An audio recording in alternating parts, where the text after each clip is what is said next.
Grace Cove. We are so thrilled to be with you this morning for another Grace Cove Church online meeting.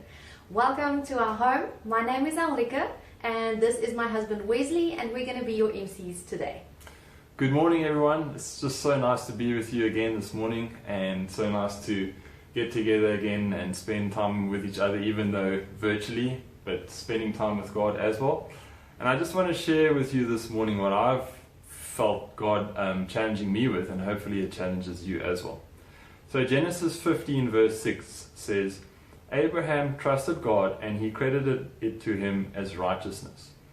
And I've just really been feeling that our faith needs to be an active faith.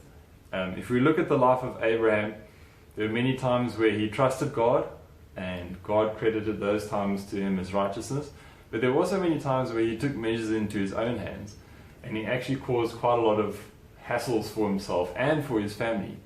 So I want to just challenge us today and say that our faith needs to be a focused faith, and a faith that accomplishes something. It's not enough just to believe that God exists or believe that Jesus exists. Our faith should be an active and a faith that gets worked out. I want to just share the scripture from James 2 verse 20 to 22. It says, You foolish person, do you want evidence that faith without deeds is useless? Was not our father Abraham considered righteous for what he did when he offered his son Isaac on the altar? You see that his faith and his actions were working together, and his faith was made complete by what he did. So that's the challenge for us. And although, I just want us to put right now in the live chat, just put a comment, say where you're from, say who you are, and I want you to just quickly put down what you're faithing for, what are you trusting God for. And by that way, we can connect and we can amen and encourage each other and pray and trust together, and we can see in the future how God is going to work out those things for His goodness. With that, I think we're going to go into a time of worship. Let's just praise God together.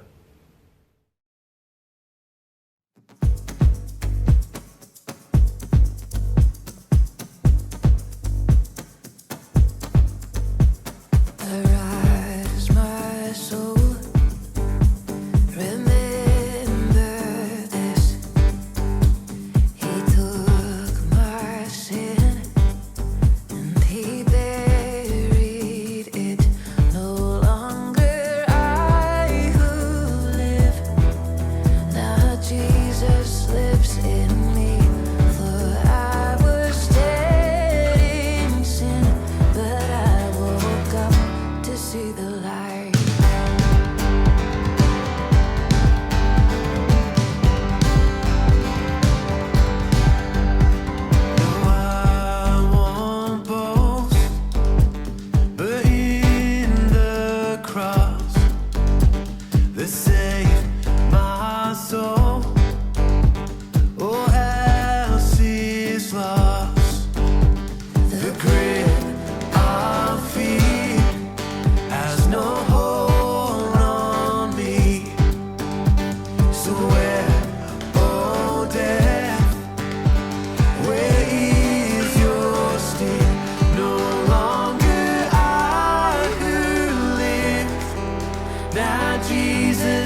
Now Jesus lives in me. For I was dead in sin, but I woke up to see the light.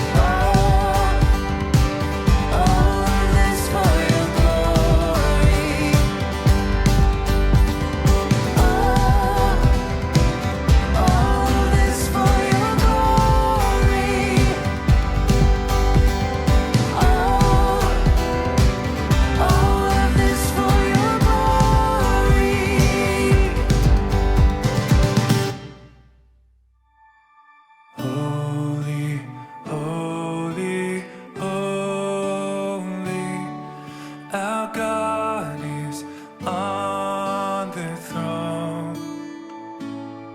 So firm is his foundation, no power can overthrow. And he shall reign forever and ever.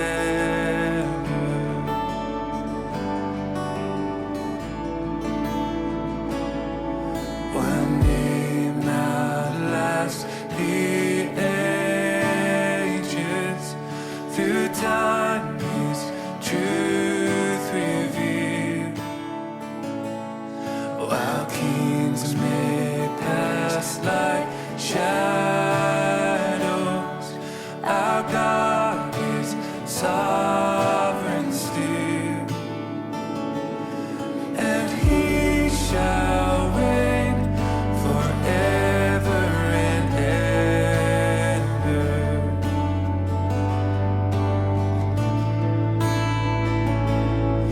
And he shall reign forever.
In the darkness we were waiting, without hope, without light, till from heaven you came running. There was mercy in your eyes, to fulfill the law and prophets. To a virgin came the word, from a throne of endless glory to a cradle in the dirt.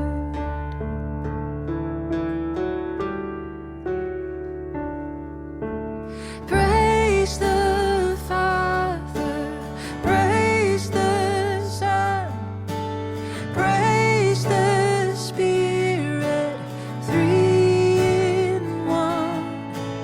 God of glory, majesty, praise forever to the King of Kings.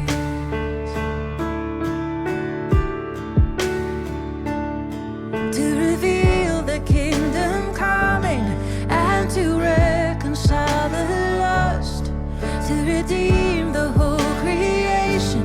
You did not despise the cross, for even in your suffering you saw to the other side, knowing this was our salvation.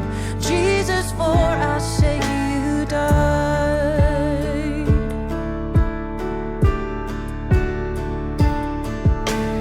Praise the Father, praise the Son, praise the Spirit, three in one. God of glory, majesty, praise forever to the King of Kings.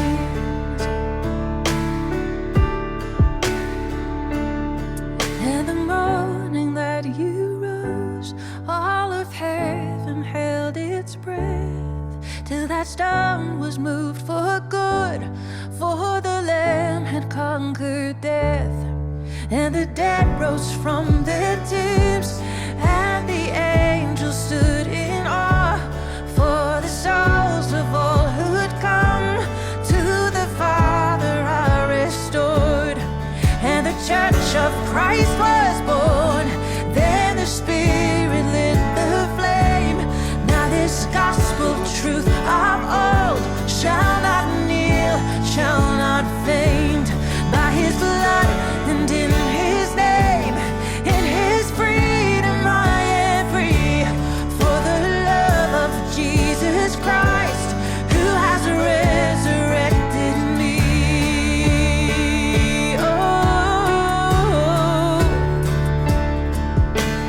praise the Father, praise the Son, praise the Spirit, three in one. God of glory, majesty, praise forever to the King of Kings. Praise forever to the King of Kings.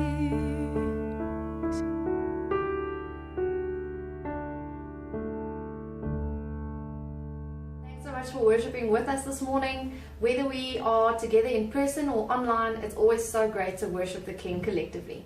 We have a couple of announcements that we're just going to go through. So take out your pen and paper or your phone to take some notes. Right, so just a reminder, life groups. So life groups are currently on Zoom. I really encourage you to reach out if you're not in a life group. There's a WhatsApp number that is going to come up on the screen now. If you need any help, or if you want to find a life group, you can just use that number. Just reach out, send a message on the WhatsApp line, say hi. Someone will assist you. Also, just a few other social media channels that we use. So you probably already are checking out our YouTube channel, but just please remember to subscribe, because then you'll get any videos that we upload or any communications that we send out, you'll get them straight away. And also just remember to check out our website, where there'll also be frequent updates. And yeah, we just want to keep the communication channels open and make sure that no one's left out of what Grace Cove is doing. Then on the screen right now, our banking details are also going to be displayed. Tithes and offerings are a big part of worship in Grace Cove. There's no obligation for you to make use of this. Also, if you want to bless somebody in these difficult times, there are so many families that could use a little bit of extra help or just a boost to get through. You can use the same banking details, just with the reference ALMS, ARMS.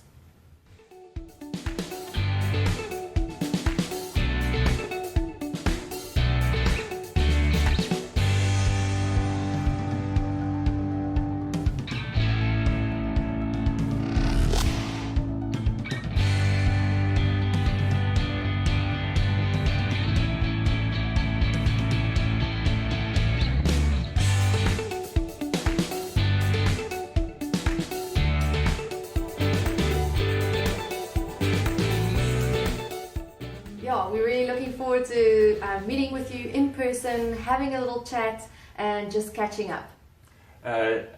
So with that, we are going to go straight into the preach. Really looking forward to what's going to be said this Sunday. And I hope you enjoyed with us. Hey, good morning, everybody. Welcome. Great to have you joining us on YouTube. Well done for turning up and joining in with us. So cool to be part of the community. Remember, get onto those comments and say hello and even respond to what I'm saying to this morning. And I'm going to ask some questions, and if you want to just put your 2 cents in, get into the comments. Remember, we're building community. And now's your chance. If you haven't yet invited a friend, jump on your messages, send out this link to the friends and family who you know may be open to being invited. Let's remember community and remember the mission that Jesus has called us to. I'm so excited. You and I are missing out, but man, this Sunday we are on site at 145 Glover. We've squeezed the maximum 50 people in, and you know how cool it is. The tickets got taken up in a couple of hours. Even the elders didn't get a chance to book on site this morning, so they're online. So say hello now in the comments, elders. And guys, it's so exciting. At least we can fit a small number on. So watch this space. We're going to be working, figuring a way how we can do church on site for those that are keen. And you guys that are connecting on YouTube, man, welcome. And we will continue being online as well. I've had such a great week just hearing feedback from our fast. And so if you fasted, well done. I trust God has spoken to you. God says something that you want to put in the comments this morning and share with the guys watching. There have been so many powerful things. We spent our life group on Tuesday night just chatting about what God had said during the fast time and how we can respond to that. It was a beautiful time. So this morning, welcome to episode 3 of our Redefine series. This morning we're going to talk about redefining our now. I wonder if you remember, if you think back to when you were a kid and for the very first time you stood in line for a roller coaster ride. Do you remember that? Maybe you need to close your eyes and think back, when was it? Which part of the world was I in? Remember when you're standing in that queue, there's that sense of feeling of dreadful anticipation. You know that what you're about to do will be uncomfortable and scary, but there's also a vague sense that it will be worthwhile in the end. If you can just survive, it'll be amazing. Remember that? And you try to remind yourself that while you're standing in the queue, that this is what people actually do for fun. And being scared is actually part of the delightful part, right? It's part of the fun. Ever been to Gold Reef City or maybe some other theme park and you stood in line for hours and hours waiting for the ride? When Colette and I were newly married, we did a trip to America, and the young couple hosting us, there was someone in their life group that had access to Disneyland fast passes. So we booked for Disneyland, and they give you these tickets, which means you can take the short queue. And man, we high-fived each other and we grinned when we ran past all those zigzagging queues, people standing there waiting for their turn, and we took the shortcut and jumped the queue because we had this special little ticket. But if you have to be caught in those lines, sometimes people, you go past a sign that says 2 hours, 15 minutes from this point. Remember, have you been through there? And so you're standing in line for these hours. The sense of anticipation slowly turns to boredom and frustration, until finally you're sunburnt, you're exhausted, you're thirsty, and it's the first ride of the day. You get to the first corner and you see the end in sight. You see the gate, and all of a sudden your heart starts to race and your hands get sweaty, the palms of your hands, you get nervous, and though you've been so bored and inactive, all of a sudden everything in you starts going again. And then picture it with me, maybe here at Gold Reef City you get in and you buckle in, they bring that cage over you and it clips in, everything makes those noises and everything's quite sort of rough and has a feeling of strength. Remember on that roller coaster, like the Anaconda, you've got the cage over you, and then you've got these handles, right? And you grab on tightly, but you know that the best photos of the roller coaster ride is the ones where everyone's got their hands up, hey? Those are the coolest photos. But the question is, it's so difficult to let go, isn't it? Maybe you go on the roller coaster and you kind of lift one finger or just a hand, but you hang on to the handle for everything you've got. I wonder why it's so difficult to let go of those handles. You know cognitively that the ride is safe. You know in your mind, no one fell off the last time. It's pretty safe. It's been designed well.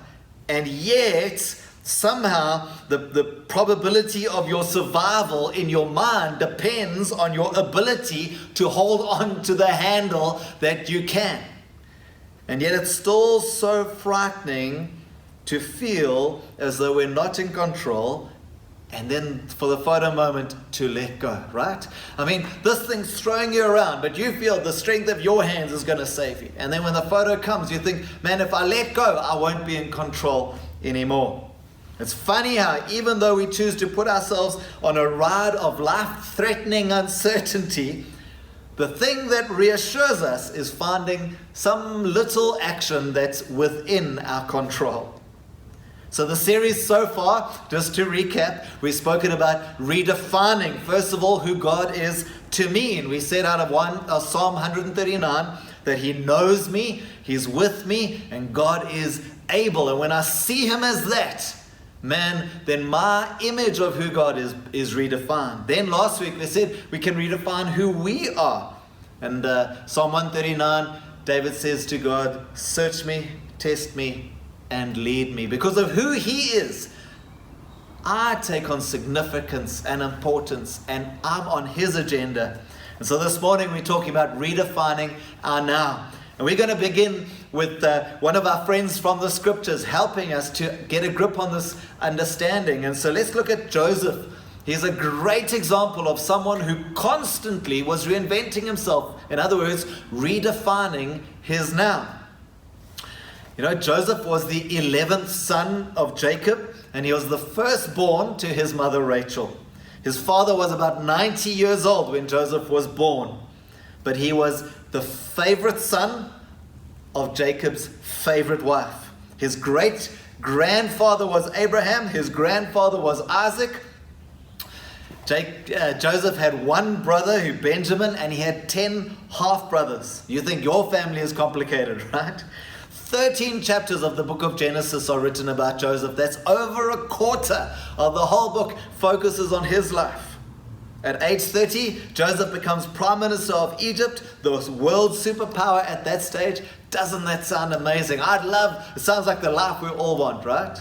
But if we dig a little deeper, you realize there are many reasons that Joseph has to resent God and his life, to bemoan his lot in life. Well, when he was 10, his mom died giving birth to his brother. There were all sorts of family issues constantly confronting him. His grandfather Laban lied to his father and caused his dad to marry two of the sisters. He had brothers from 3 other stepmothers. There was jealousy and competition between the moms and his father, between the brothers and the dad and the mom, and everyone competing for those affections that they wanted. His family moved around a lot. How many schools have you been to? In the comments, let us know. At one stage, we moved around all the time. When Colette and I married, we at one stage had lived in more houses than we'd been married years. It's like we moved more than once a year. His brothers lie to his father and tell him that Joseph is dead. Joseph is often unfairly treated by his brothers, by Potiphar, by the jailer, even by Pharaoh. He's regularly overlooked. Maybe that's not quite the life that we aspire to. So let's have a look in the scriptures, right? Genesis 30, Joseph is born because his mother wishes for a child, but then she wishes for another. Genesis 30 verse 1, when Rachel saw that she was not bearing Jacob any children, she became jealous of her sister. So she said to Jacob, give me children or I'll die. You see, she's struggling to redefine her now. Over the course of time, 7 other siblings are born to Joseph's father. And then finally in verse 23, Rachel becomes pregnant and gives birth to a son and said, God has taken away my disgrace. And so verse 24, she names him Joseph and says, may the Lord add to me another son. So in her moment of God, you've looked after me, you've remembered me. She looks at the son and she says, that's wonderful, but I want another one. Have you ever been treated like that by family members, or maybe in the workplace, you're just hired, but actually the next person's important? Thank you so much for your contribution to this company, but the other guy gets the reward. Have you felt like that? And so even in his birth, he's already overlooked. In chapter 37, we see Joseph becomes the favored son, the hated brother, the slave sold into slavery at 17 years old. Genesis 37:3. Now Israel loved Joseph more than any of the other sons because he had been born to him in his old age. He made an ornate robe for him. And when his brothers saw their father loved him more than any of them, they hated him and would not speak a kind word to him. Remember, then they made the plot. They were going to kill him. They threw him in the cistern. Then the Midianite merchants came by. His brothers pulled Joseph out of the cistern and sold him for 20 shekels of silver to the Ishmaelites who took him to Egypt. And then in chapter 39, we see Joseph goes into slavery, and then he becomes the financial manager of a rich man's house.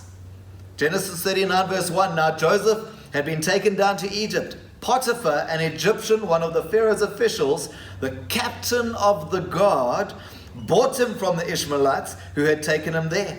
And the Lord was with Joseph so that he prospered, and he lived in the house of his Egyptian master. He goes, we know, if you read the passage, we know that he is in charge of everything in the household. And then the next thing is he becomes a prisoner. In verse 20, Joseph's master took him and put him in prison, the place where the king's prisoners were confined. But while Joseph was there in prison, the Lord was with him, and he showed him kindness and granted him favor in the eyes of the prison warden.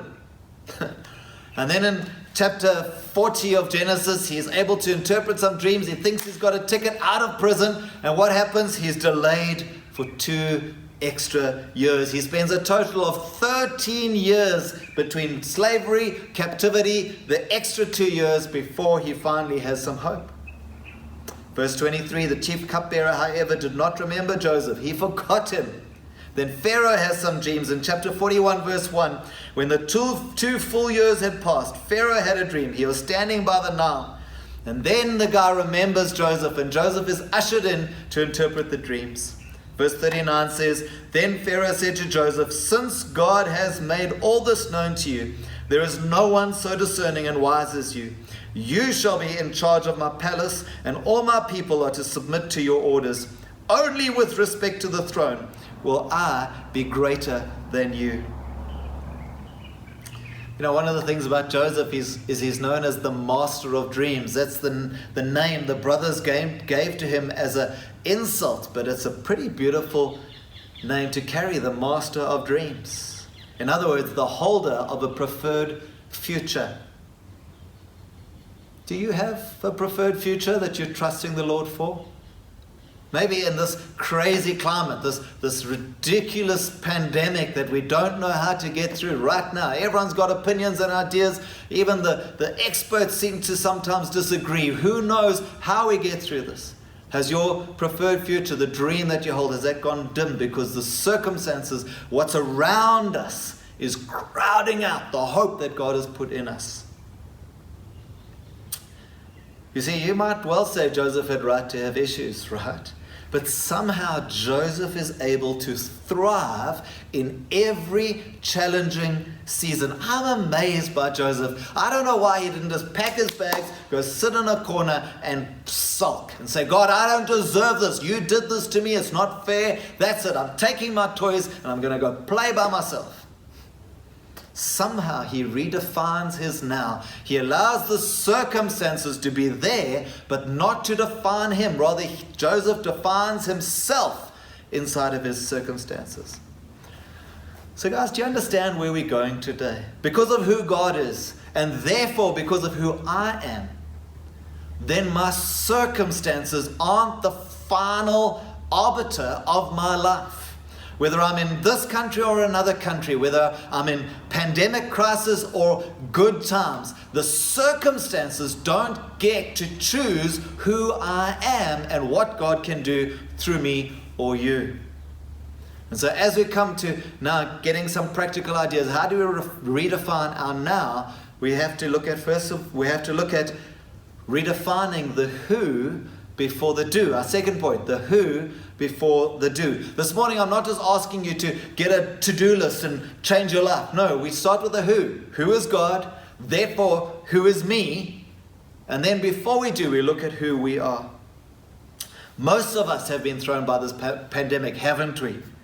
We don't recognize our surroundings anymore. It's like, they changed all the rules on us. We've spoken about that so much. I think many of us are in shock. We're saying, no one asked me to whether we would do this or not. I didn't buy into this. I didn't sign up for this. I don't deserve this. We respond in shock. The other way we respond is in sadness. Deep sense of loss. We're mourning the loss of the familiar. Some of us are mourning the loss of loved ones, or mourning the loss of a job or an income, or mourning the loss of our health, or mourning the loss of access to our loved ones, being able to travel and see people where we want to be. You know, the phrase that I've heard most often during this pandemic, as I've chatted with you guys at Grace Cove, even during our fast time, what was the top topic that people were asking for answers for? It was around these things. It's like, I feel directionless. Craig, I need a vision for my life. Or where am I going? Or what is my purpose? All of these things have come because the circumstances have squeezed us into a corner and we feel like our purpose, our reason for being has gone. I want to say to you this morning, remember that God knows you. The circumstances have not changed His plan. Psalm 139 says He wrote them in His book before one day came into being, before COVID came about. God had a to-do list for you and I, the way we could serve Him. Remember that what God has said will stand. And just because the fulfillment of the promises doesn't seem evident now, doesn't mean we're directionless. Dr. John Deloney, the Financial Peace University psychiatrist, is on their podcast and their radio show as well. He says it's entirely natural to be wrestling with perplexing emotions as a result of this pandemic.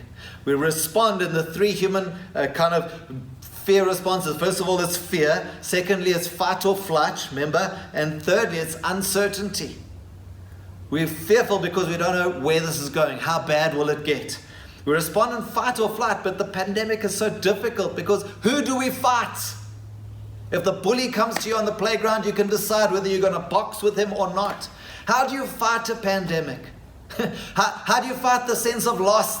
These things, it's hard. We don't have a target for our fight instinct.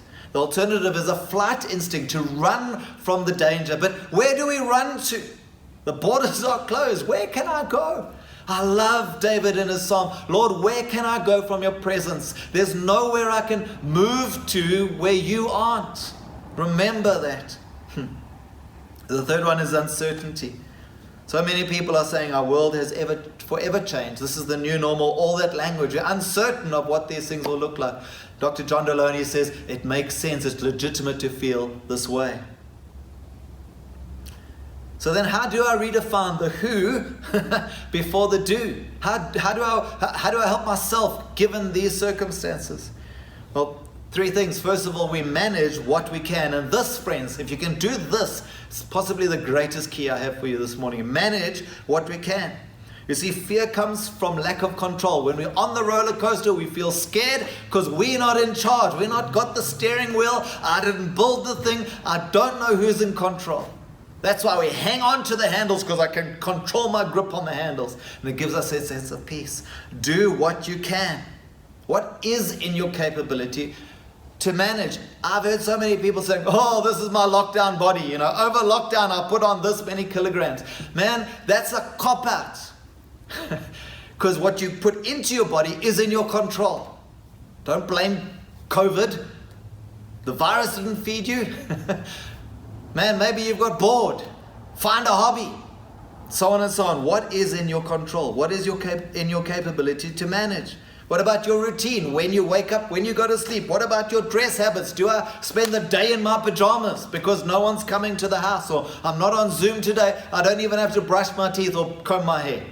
It's in your control. What about your thoughts? In your control. What about whether you're proactive or not? It's in your control. My friend Rodney, who may well be watching from Australia this morning, he says this: he's determined. He wakes up in the morning, the first thing he does is he brushes his teeth, then it's 50 push-ups, 50 sit-ups, and a 2K run, and he can start his day. He says he will not do anything else before that. You see, it's in his control. Number one, do what we can manage. Second is connect deep. The who before the do. Connect deep. Realize I'm not alone. Build your relationships. And the third one is reach out. Don't let yourself isolate, because there's other people in the same situation like you. And the sense of camaraderie that comes from, hey, I'm in this with someone else together, is amazing. I tell you, so many guys, even watching this morning, aren't yet in life groups. I don't know how you can do that. Some guys who were in life groups have got out of life group because Zoom is just not their cup of tea.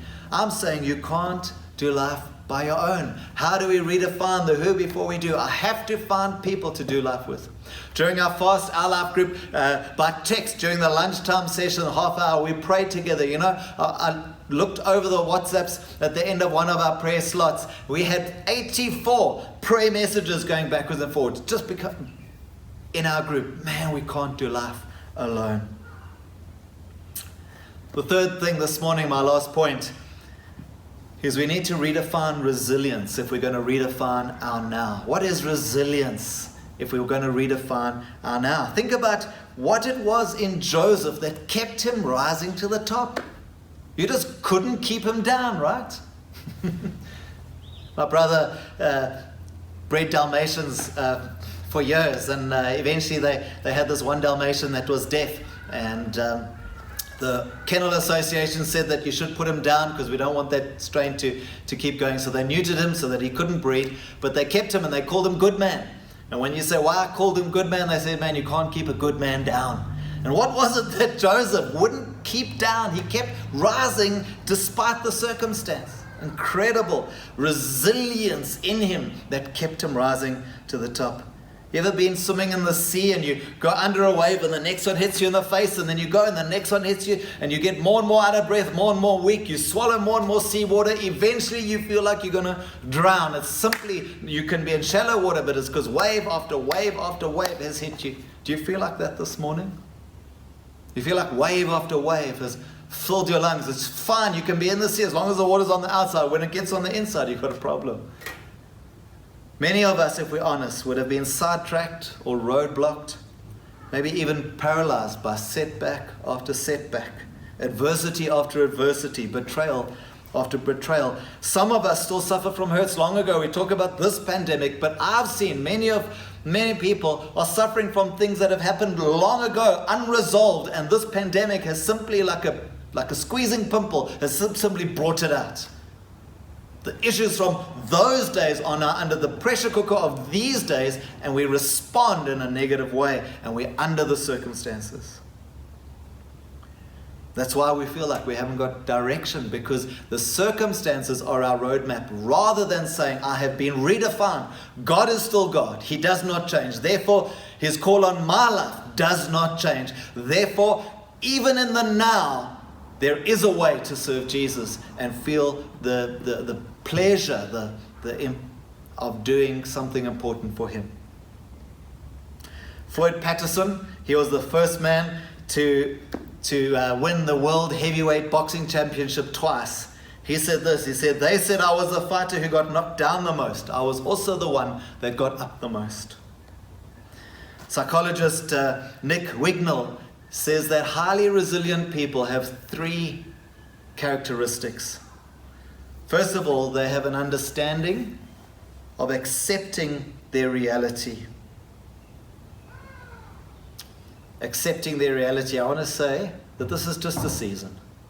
It will come to an end. It's not your life. This is just a season. The reality is like this, but don't let what's around you define you. Resilient people get to accept reality. Joseph, I'm a slave now. He could have complained. So many people moan at their lot in life and never do anything about it, and then the circumstances beat them. Resilience is not naive optimism. We accept where we're at. This is the life I'm living. Yes. But then, when we accept the way things really are, it allows us to be effective in designing strategies to navigating their challenges productively. Stop struggling. Accept the reality of the circumstance and say, right, God, now given the circumstance, how are we going to get through this well? Joseph becomes a slave. He's the best slave. He goes to jail. He's the best prisoner. He interprets dreams. He's the best one. Man, accept your reality, but understand that it doesn't define you. The second characteristic resilient people have is that of purpose. There's power in clarifying what matters most, your values. So purpose doesn't have to be something grandiose and spiritual. You know, so many people in this season, even you perhaps this morning, are saying, I don't have a purpose in my life. I'm just trying to make enough money to keep the wolf away from the door. But I said that 3 years ago, and 2 years ago, and 10 years ago. Just because we're in a pandemic doesn't change that deep desire to try and serve Jesus, but our circumstances can knock us off course. Purpose simply means that you have positive things in your life that you're excited about, curious about, looking forward to, that you and I consider valuable. You want purpose? Man, remember in lockdown, everyone was learning to make bread and knitting jerseys and finding things to do. Now lockdown has prolonged, and we're saying, I don't know what I should do in my life. Man, you could have learned a musical instrument. You could have learned a new language. You could decide to be praying for people. You could decide to find a way. Accept your reality and then choose a purpose. Maybe you're saying, man, I'm going to have the best lawn in Centurion. Go for it. Find a reason to get up in the morning. It might be your 50 push-ups and your 50 sit-ups. Find a reason, a purpose. And thirdly, he says, resilient people are flexible people. They have strong beliefs, but they're able to hold them loosely. You know how many of us were knocked off our perch when we couldn't meet in a building? It's like the value of being together as Christians, of worshiping God together and hearing His word together is very important. But when we couldn't, it floored us. The value is right, but we found other ways to do it. Otherwise you say, the only way I connect with people is face-to-face over coffee. Then lockdown happens. Now I'm knocked over by the circumstances because I can't do my thing the way I want to. No, the value of getting to grips with a relationship can still be done just in other ways. Highly effective people have these, resilient people have these common traits. They accept reality, there's a sense of purpose in their life, and they have flexible thinking. Strong values, able to be done different ways. As I finish this morning, let me say resilient people don't ask why. Oh, why me, Lord? Why am I in jail? Why am I a slave? Why didn't they remember my name? Rather, they ask how. How can I overcome this? I want to encourage you this morning to, because of who God is, because of who He has made you to be, don't be under the circumstances. Oh, why, Lord? Rather go to Him and say, God, in the circumstances, what do you want to use me to do? You might be feeling rocked by this season, then redefine it. You might be feeling purposeless, or like the dream. The light at the end of the tunnel has been switched off. The dream is so much far further away. And I want to say, ask yourself, what do I need to do today that's in my control? You know, every time I visit someone, it's a great joy of a pastor. You go and visit, even just to chat or to pray for someone when they've been sick, or to see if someone's been down. It's beautiful. People say, oh, I'm so appreciative that you came, right? And that's true, and I'll continue to do it. But I always wonder, well, if it's such a cool thing, why don't they do it to the next guy? Maybe you, Grace Cove, need to decide this week. You can invite someone for a cup of coffee or a Zoom meeting, you name it. So start somewhere. Before we go, would you write down a goal? Would you choose an action? And would you decide on a way to make your contribution? Write down a goal, choose an action, decide on what contribution you'll make. Folks, we can either be under the season, even though it's just a season, or we can allow God, because who He is, because of who He's made us to be, to redefine our now, that we thrive in every season of our lives, including this one. God bless you. It's been really nice to be with you this morning and to spend time with God together. Trust that the words that you heard this morning encourage you. And just remember that our faith needs to be an active faith. And as we trust God for the next step, so we grow closer and closer to Him as He works His miracles in our lives. And just looking forward to seeing you next week. Yeah. Bye. Bye.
All of this for your glory.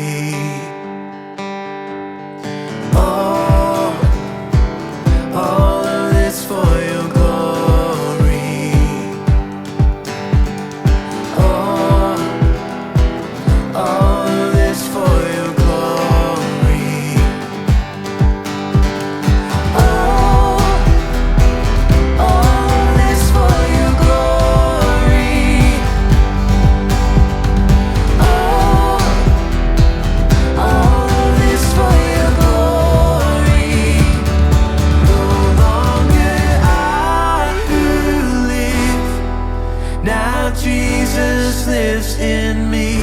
For I was dead in sin, but I woke up to see the light.